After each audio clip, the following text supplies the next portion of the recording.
hope you're doing well. As a reminder, there are spoilers for the chapters I'm about to talk about.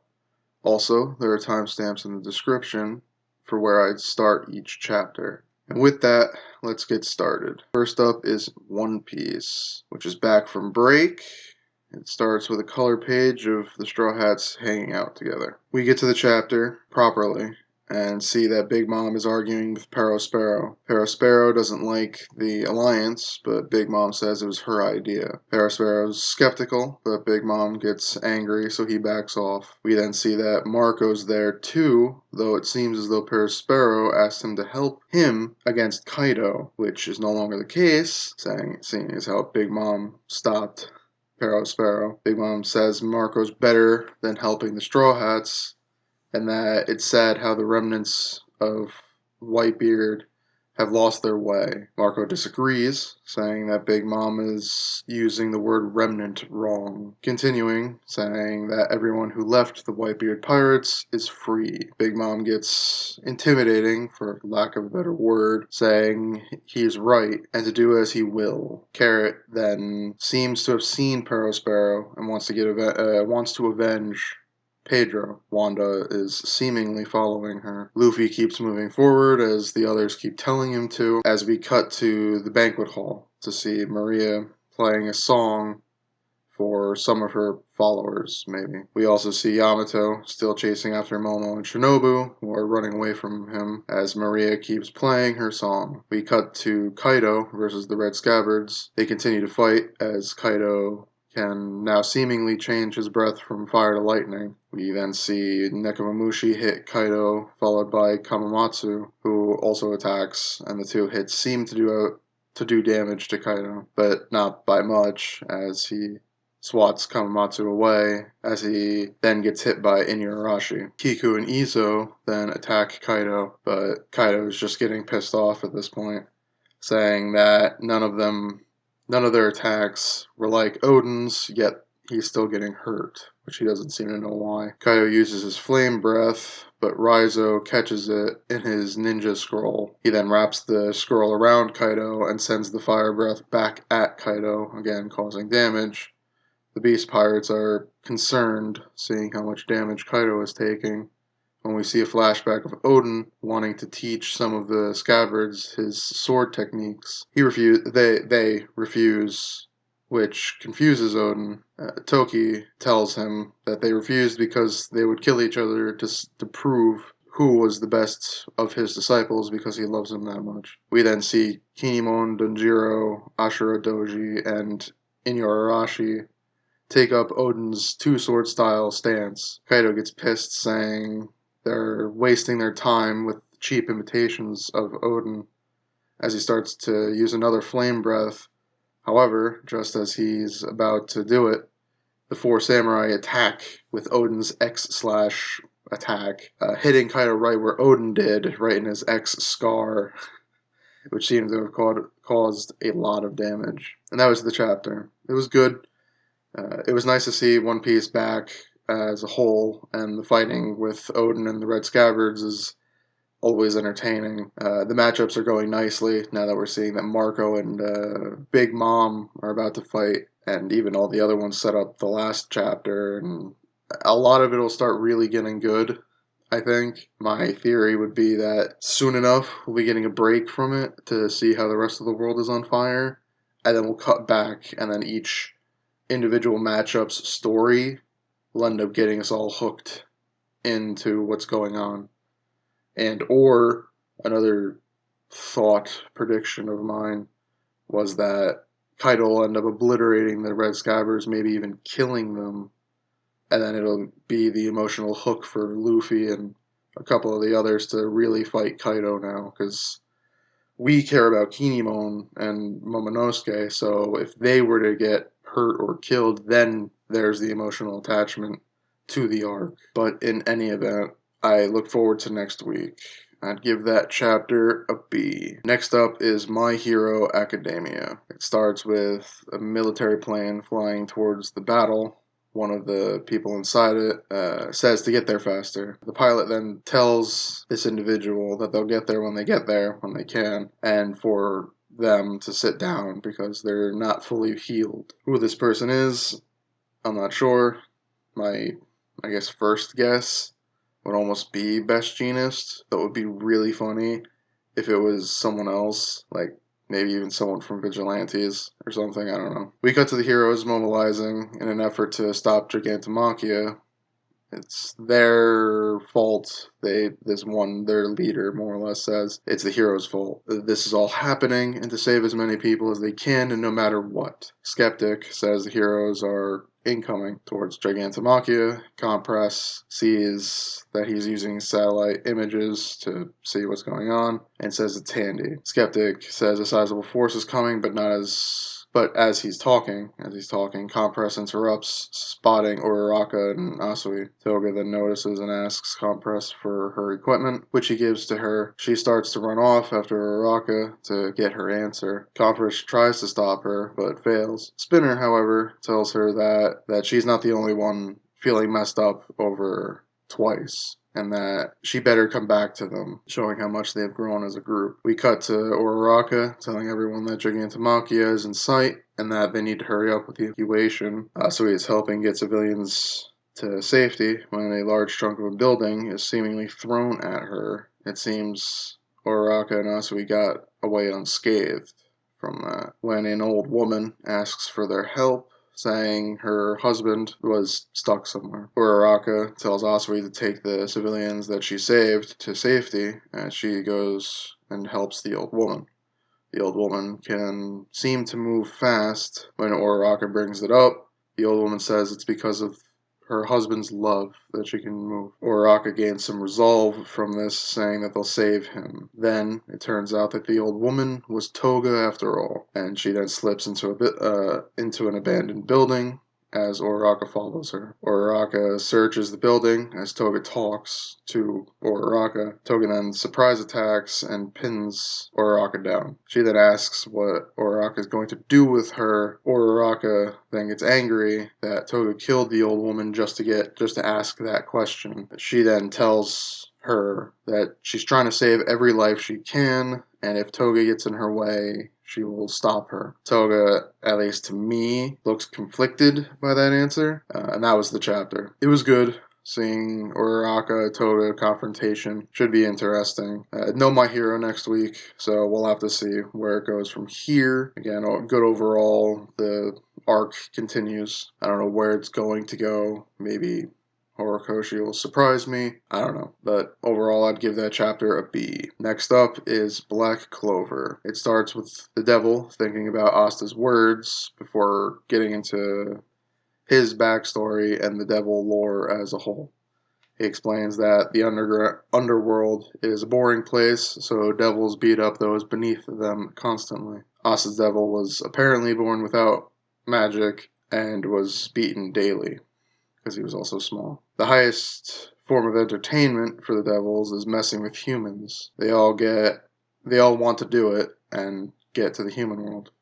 One day, a higher devil threw Asta's devil at the gates of the underworld, thinking it would, I guess just for sport, Asta's devil thinking he would just break into pieces when he hit the gate, was surprised when he was in the human world, because he seemingly slipped through the gate because he had no magic. In the human world, he was too weak and beaten to care about the humans and was just walking around. Humans, however, hated him and feared him because he was the devil. They then chased him from their village and chased him away. He ran until he collapsed and was ready to die when then he wakes up to see a woman named Lucita, I think, saved him. She explains her magic is that she can put things into other things, like jars and other containment type things, as long as they lack magic or mana. It was how she saved him, seeing as how he has no magic. She also says she found a 5-leaf clover grimoire, then a devil, and thought it was crazy. He asks why she's not afraid of him. She then replies that he's a kid and has no magic and is beaten up. She also says that her body steals magic and life force from whatever is near her, similar to, I think, how Henry's ailment is. She then says that because he's the devil and is in no risk of her stealing his life, he should become her kid. The devil is stunned by this, but seems to accept it as we see them living together pretty happily. Might have been about a year or so, maybe. She also tells him that just because someone's a devil doesn't necessarily mean that they're a bad guy, because he isn't a bad guy. She then thanks the devil for being in her life, rescuing her from her loneliness. She then calls him Libby. He's about to say something when he collapses to his knees. She asks what's wrong when Lucifero takes control of Libby's body. Lucifero is surprised that the devil is in the human world without a contract to a human. He plans to use Libby to find a way to manifest his own body in the human world when Lucita jumps and tries to save Libby from Lucifero. As Lucifero begins to taunt her, he realizes she's stealing his magic. Lucifero goes to hit her as Libby says no. We then see that Lucita had surprisingly given a child up for adoption before, and she is resolved, saying she won't let this one go this time, meaning Libby, and gets stabbed through the stomach by Lucifero. She's wounded, but doesn't give up and expels Lucifero from Libby. Lucifero is shocked that a human was able to beat him, but says he'll find Libby again and return. She's dying and apologizes to Libby for being dumb. She then says that the only way that she can think of to save him is for her to seal him into the 5-leaf clover grimoire that she has to protect him, saying that the next time he emerges from it, he'll be bigger and stronger. She then tells him to live and calls him son. As he begins being sealed, he calls her mom. We then cut back to Asta's fight with him, where we see Libby saying he can't forgive the devils and that every devil is scum, so he's going to kill them all even if he has to steal Asta's body. And that's the chapter. I thought it was pretty great seeing how the backstory was different to how I thought it would go, seeing how it was more Libby's mom's backstory and learning about, to some degree, him and what happened with him, like his tragic backstory, which is different than I had anticipated. I also believe, and it's pretty much implied, that Libby's mother is also Asta's. It also, to some degree, makes sense how Asta doesn't have magic, because she might have accidentally stole it just by accident. She didn't steal his life force, but stole all his magic. It's why he has none. I also like the fact that it makes the two of them, in essence, brothers. I think that's actually a really funny dynamic to some degree. So we'll end up seeing where it goes from here, and I think next week should be pretty great too. I'd give that chapter an A. Next is Jujutsu Kaisen. It starts with a flashback where we see Itadori, Fushiguro, and Kugasaki waiting for something as Kugasaki spills her drink on Gojo's shirt that's folded on the table. Kugasaki tries to deflect the blame for her spilling her drink to someone else who left the shirt there, but it fails. They help her try to remove the stains, but it doesn't work.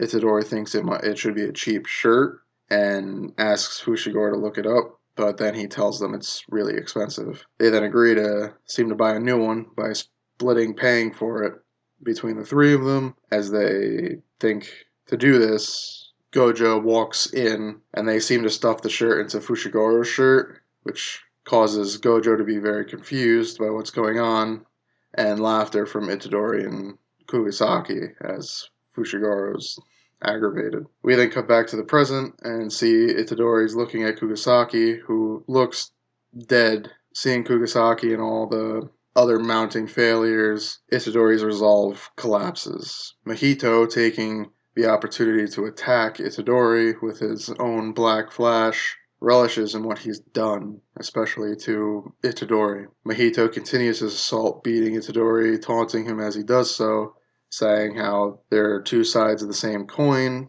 One kills without a second thought, and the other saves without a second thought. He continues saying that the fight, or the whole fight, I think it's just theirs, was a war, not just a battle to fix something. It was a clash of truths between human dignity and the instincts of a curse. to see which would stand for the next 100 years. Mahito then asks how Itadori was going to beat him if he didn't know that that's what they were fighting about, or fighting for. He then asks if Itadori ever stopped to count how many curses he's killed. Mahito answers for him, saying no, and that he doesn't care about how many humans he's killed either.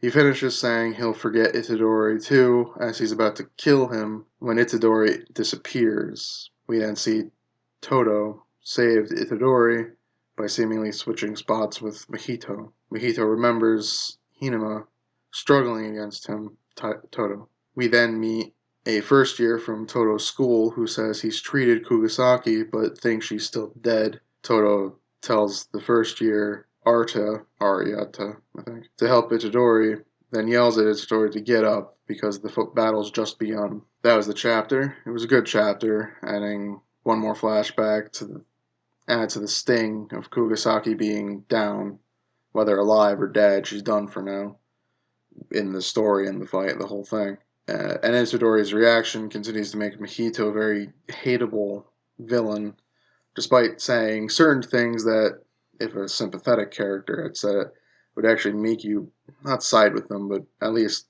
consider saying about how Itadori doesn't think about killing curses, so why should he? Was something he meant, that makes sense. With Todo arriving, I wonder if the fight continues or if a new problem arises or whatever. We'll end up seeing where it goes from here. So it'll be very interesting, especially for next week. So I'd give that chapter a B. Next is Undead Unluck. It starts with many of them still confused by the loop. Andy asks again why she's the only one who knows about it, if it's true. Nico adds that they're all negators, yet none of them know.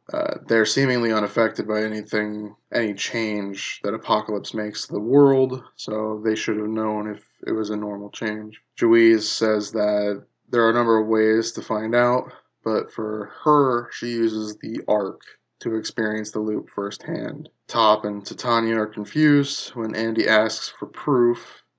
Juiz, not knowing if it serves as proof, offers to describe how the world will end and begin. She starts with the end of the world, stating that the planet will be physically destroyed by God's hand. It's blown into smithereens. Fuko asks if everyone dies because of this. Juiz says yes. Juiz continues, saying that the new planet is then formed by God, but the old Earth's fragments are still there. Fuka then realizes that the meteors that her unluck brings down are of the old Earth. Juiz says she was before Galaxy was added, the Uma. Juiz apologizes, saying it's not much proof.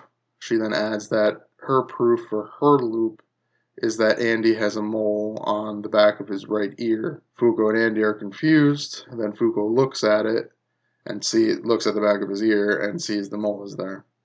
Fuko freaks out and asks Juiz how she saw it. Juiz says it's not much proof, but not much stays the same from other cycles. Fuko's still freaking out more as she starts to put together what might have happened. Andy tells her to calm down and says he wasn't involved with Juiz, but Victor was. Andy then asks if Juiz and Victor were close. Juiz says it's ancient history. Fuko frantically recaps everything that was just said, and finishes with Juiz came alone to the next world to try to fix it, but Juiz cuts her off, or more or less cuts in, saying she wasn't alone. Andy figures out that she arrived with the Ark, while Victor couldn't die, and Andy asks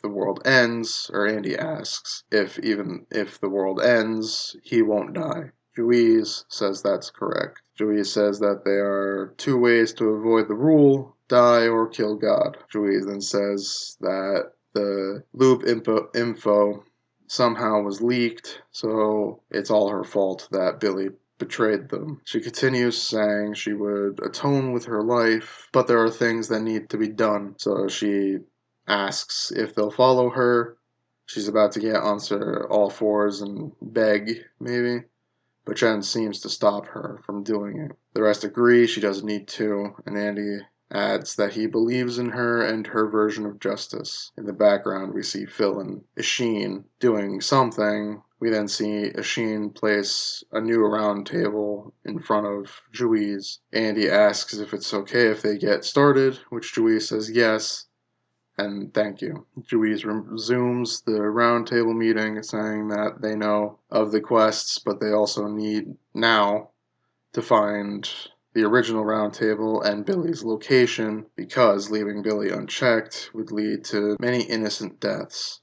So she adds that apprehending Billy, crushing under, and taking the artifacts, as well as the round table, are the most important and is more or less a mission now. But as the rest of the Union are going to war, Juiz asks Andy and Fuko to stay behind and investigate a certain book. Because of Billy's rebellion, Juiz doesn't know how the future will go, and the book they'll investigate holds the past and the future events of what could happen. She adds that the book will be paramount to completing the 4 actual tasks or quests. Fuko asks if they're qualified to handle a task so important.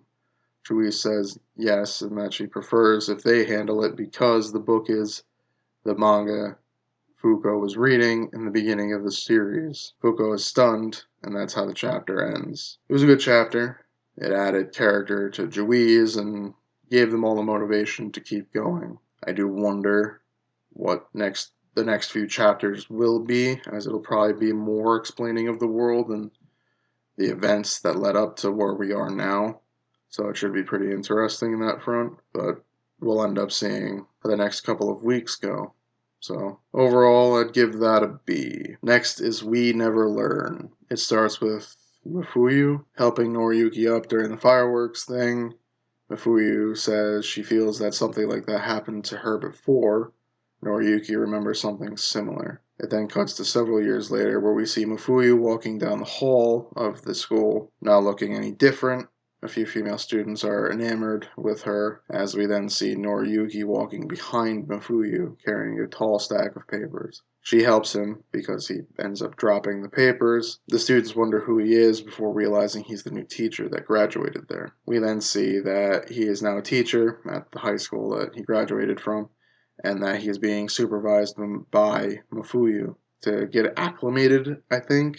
Or it's just that he's a young teacher, so he needs that supervision, I guess, maybe. Noriyuki's inner monologues that ever since becoming a teacher, he's been more impressed with Mafuyu and wants to become good enough as a teacher that she respects him. We then see that he moved back into his childhood home, where we see the 2 small twins are no longer small, and now the home is very cramped, as all of them are still living there, but they're all very much older. We then see that Noriyuki is looking for apartments, but the prices seem too high for him. When Amada sees him and asks if he's looking for an apartment, he says yes, and she then remembers that she knows a place for him. Then several days later, he's moved into a new apartment. We then find out that Amada is the manager of the recently built apartment buildings. Noriyuki says he couldn't afford such a nice place, but Amada gives him a friend discount, making it affordable. Noriyuki starts to relax, opening the window, saying it's a new step for him as a teacher, only to find that the apartment next to him is Mafuyu's, as she's changing, because of course it is. After they both panic and calm down, we learn that Amada set Mafuyu up in her own apartment as well. They try to figure out what to do when Mafuyu says that they're adults and that they just keep the blinds down and try not to disturb each other, and they'll be fine.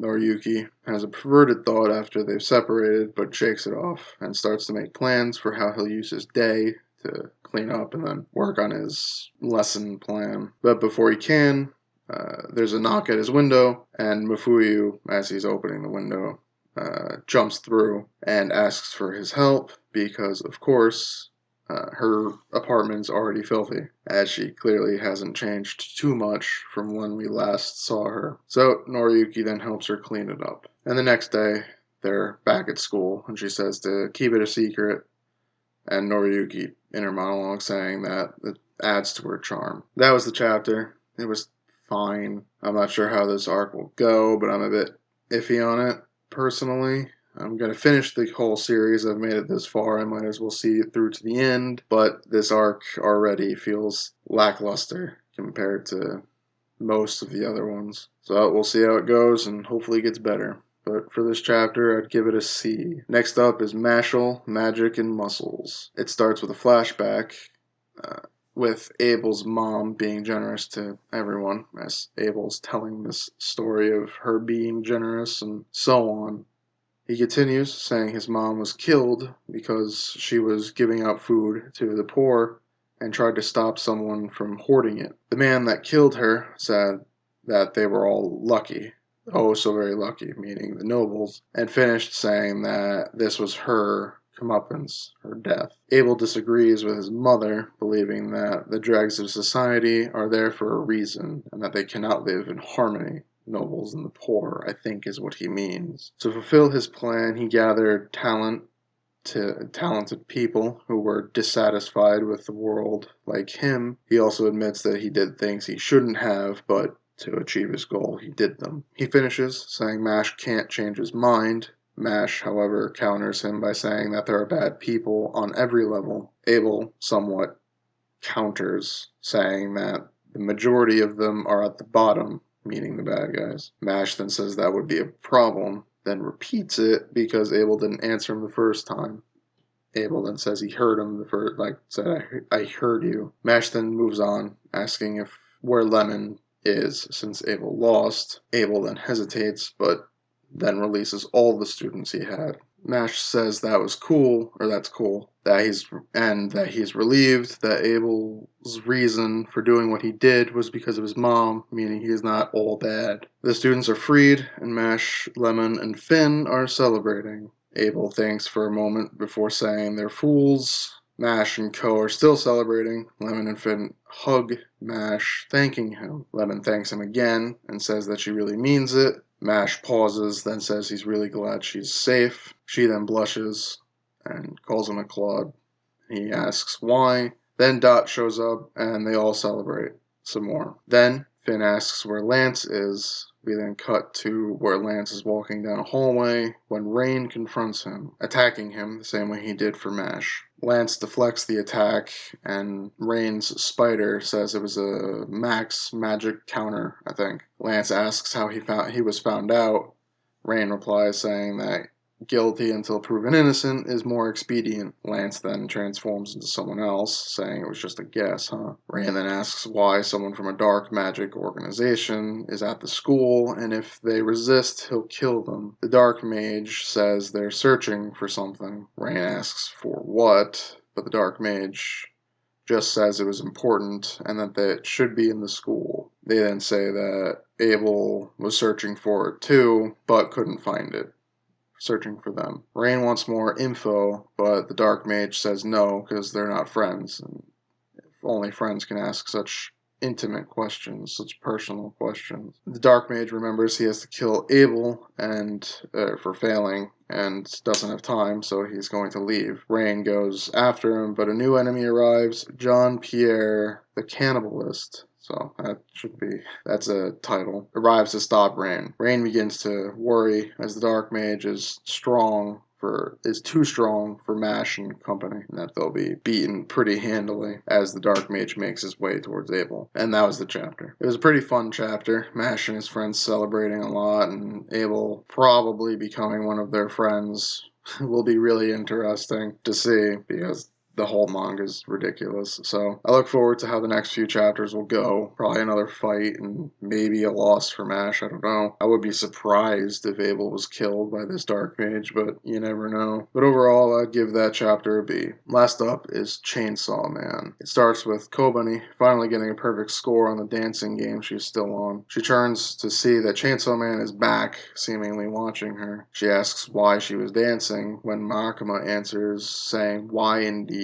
They both look up to where they see Makima, where she is. Makima then says that with that last death, she's died 26 times, and asks why Chainsaw won't eat her. We then see that the Devil Hunter that Chainsaw killed a while back started moving. We then see Makima seemingly had a chain connected to him and brings him up to her, as we see a whole bunch of other chained humans are connected to her. Kobani mumbles that she has nothing to do with this, but Makima says she has a great deal to do with it, saying that Kobani's fear for the Chainsaw Man is weakening, which confuses Kobani, and then we see Chainsaw start bleeding profusely. Kobani pauses, but Makima continues, saying she likes humans in the same way that humans like dogs, saying how they're loyal and easily handled, clever and stupid, and that they all seem to love her. We then cut to see the news saying how Chainsaw Man saved them from the Gun Devil, and how he's a hero, and many other accounts of his exploits of saving people. That people are chanting his name in the streets, and that he's a hero, and because of that, he's growing weaker and getting more injured. It was Makima's plan to have humans stop fearing